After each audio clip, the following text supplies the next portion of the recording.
দেশের প্রয়োজন হলে মার্কিন প্রেসিডেন্ট ডোনাল্ড ট্রাম্পের সরাসরি বিরোধিতা করতেও আমি পিছপা হব না। ক্ষমতায় এসেই ওয়াশিংটনের বিরুদ্ধে এমন অনড় ও সাহসী বার্তা দিলেন যুক্তরাজ্যের নতুন প্রধানমন্ত্রী অ্যান্ডি বার্নহাম। ব্রিটিশ সংবাদ মাধ্যম বিবিসিকে দেওয়া নিজের প্রথম বড় ও বিশেষ সাক্ষাৎকারে এই চাঞ্চল্যকর ঘোষণা দেন বার্নহাম। সাধারণত হোয়াইট হাউসের সঙ্গে সুসম্পর্ক বজায় রাখাই যেকোনো ব্রিটিশ প্রধানমন্ত্রীর অন্যতম বড় কূটনৈতিক লক্ষ্য হলেও বার্নহাম স্পষ্ট জানিয়েছেন যে দেশের জাতীয় স্বার্থের প্রশ্নে তিনি কারোর সাথে কোনো আপোষ করবেন না। সাক্ষাৎকারে ট্রাম্পের উপর ভরসা করার বিষয়ে সরাসরি উত্তর এড়িয়ে গিয়ে নতুন এই প্রধানমন্ত্রী বলেন, পৃথিবী এখন খুব দ্রুত বদলে যাচ্ছে, তাই প্রতিটি পরিস্থিতি বিবেচনা করেই যেকোনো চূড়ান্ত সিদ্ধান্ত নেওয়া হবে। স্ট্রবেরি সুপার ডটেড ও ক্লাসিক ভ্যারিয়েন্টে সেন্সেশন জাগুক শিহরণ।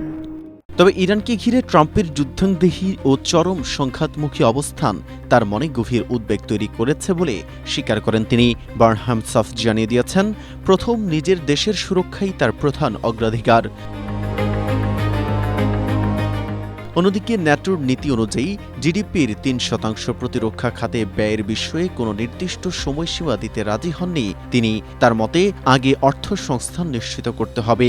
এছাড়া ২০২৯ সালের আগে নতুন কোনো আগাম নির্বাচন ডাকার সম্ভাবনা সম্পূর্ণ নাকচ করে দিয়ে বার্নহাম বলেন, এই মুহূর্তে আরেকটি নির্বাচন নয়, বরং দেশের ভঙ্গুর অর্থনীতি ও রাষ্ট্র পরিচালনাকে কাঙ্ক্ষিত ট্র্যাকে ফিরিয়ে আনাই তার মূল কাজ।